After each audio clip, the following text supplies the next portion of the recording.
Hello! It's day 2 of VEDO, and I haven't quit. For the first time since time began, I have been tagged in a thing. Not just anything, the YouTube survey thing. I was tagged in a thing, and I never get tagged in things. I was tagged by my friend Will, who is a really cool guy. He hasn't done much stuff yet, but he's hopefully gonna do more stuff. I'll put his linky thing in the doobly-doo. And so, in the immortal words of Emma Prendergast, it's time to conform and become Alex Day. And now, over to Batman Jesus with the questions. Questions? What is your biggest fear? Believe it or not, I have actually contemplated these questions in quite a lot of depth. It would appear that the most common answers to this question are death and spiders. Spiders are okay. I can deal with those, apart from when they like jump out at you and you're like, holy crap! I was not expecting you to be there. That's more of a jump scare thing than an actual thing with spiders. That would just generally be anything. Now, death I'm strictly speaking not scared of, because it's an inevitability. We're all gonna die. That's just a thing. I don't particularly welcome it. Like, I don't want to die right now because there are a lot of things that I want to do with my life and my time on the planet that I have not yet done, and so I'd like that to be a thing. But you know, we're all gonna die, so fearing death, it seems a bit redundant almost. I don't know how to describe it. But at the end of the day, YOLO.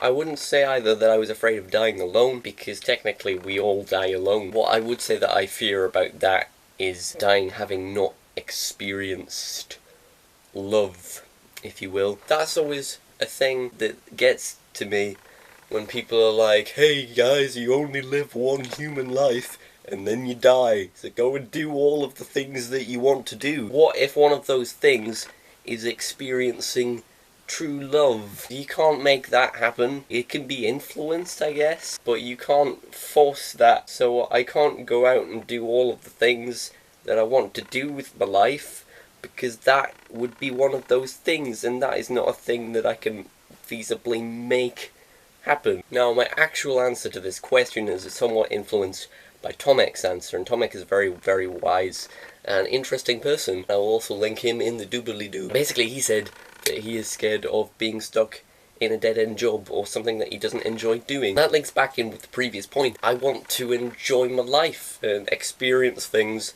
and I want to just generally do a lot of different stuff. I would say, honestly, that my biggest fear is becoming depressed again. When you're in that rut, no matter what happens, you can't enjoy it because you have this overbearing weight of everything else that is like crushing down on you. It prevents you from enjoying your life, and I don't want to be there again because there are too many things to do in this world and you don't have enough time to do them anyway.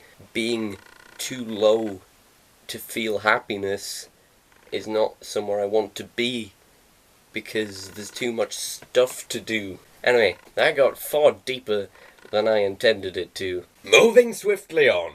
When did you find out that Santa Claus isn't real? He's not? No, really, I think I always expected it a little bit, to be honest. I was just quite a perceptive child. There was this one time that I found like a toy monkey or something. I asked my mum what it was for, and she was like, oh, that's for your friend for Christmas. And I was like, but doesn't Santa deliver the toys for Christmas? Yes, but we have to send the toys to Santa to send them to the kids, because sometimes he just doesn't have enough time or energy to make all of the things, so we have to help him out every now and then. And I was like, okay. So I was probably like 5 or something. Then Christmas happened. I got that monkey toy, and I was like, wait, isn't this that one that I saw that one time and you said it was for my friend? Then she was like, yes it is, but maybe Santa thought that you wanted it more, or it would be more suited to you. Or just freaking play with the damn monkey, okay? It's not a big thing, it's just a monkey. It's a monkey. And then there was another time when I was about 7-ish. I was staying around my mum's friend's house for Christmas. And it was later on Christmas night, and she was on the phone to somebody, and she was all like, "Yeah, it was pretty good last night, yeah. We had some food. Food is good. We'll watch the film, like the Polar Express or something, I don't even know. We all got our PJs on, put the kiddies to bed, and then we got presents out." I don't think she knew that I could hear her on the phone, but I did. And I was like, I knew it. She said that she got the presents out, which means it was not Santa. And I knew it. I'm a clever kid. Yay me. Then it turned to sadness because Santa wasn't real. I was like, oh yay, I proved sadness. Actually, last year, I got asked if I wanted to eat the mince pie. No, I don't. That is sacrilege. That cannot be done. No. I mean, there is a part of me that still wants to believe, but I think if I was like 30 odd and I had kids and then I just didn't buy present because I expected that Santa would bring them, I probably wouldn't be a very popular person that year. Weird because it actually makes me question myself. There is a part of me that wants to believe that he's real, and it's a very fictional sci-fi type side that's all like, I want all of the alternate universes. Why can't I go to Hogwarts? Why can't the Doctor come and pick me up in his TARDIS and take me to see time and space? Then there is also the very sciencey side of me, which is like, well, actually look at this world. The universe and animals and people. This world is enough. It's very interesting if you take the time to just look around. There are two very conflicting ideologies coexisting within myself. Sometimes I don't even know what I think, which is a bit weird. What is the most embarrassing thing your parents have ever done? I thought about this one for a while. Generally it's me that is doing the embarrassing, so I'm more likely to have embarrassed my parents than the other way around, and in fact I do embarrass them on an alarmingly regular basis. A few years ago, I was going to the orthodontist, and there was actually a video somewhere on my channel of the aftermath of this. Vlog number 3, the one where I'm a panda, or something like that. We went into town being Newcastle, because that's where the orthodontist is, and we went in town afterwards and got McDonald's and stuff, because McDonald's is always a great place to go after you've had your teeth checked out. It was around the time of Kung Fu Panda or Kung Fu Panda 2 or something. They had masks. I got myself a panda mask. I think the woman who actually worked in McDonald's thought that I had problems. I was like getting all the colouring in sheets and stuff. I was a few sandwiches short of a picnic, as my mum put it. I then proceeded to run around town in this panda mask, blasting Show Me Your Genitals, the song, really loudly on my phone, just running around town. My mum was actually literally running away from me. "He's not my child! Don't look at me! Don't look at me! He's not my son! He's not my son! Different look at us." What was the best idea you ever had?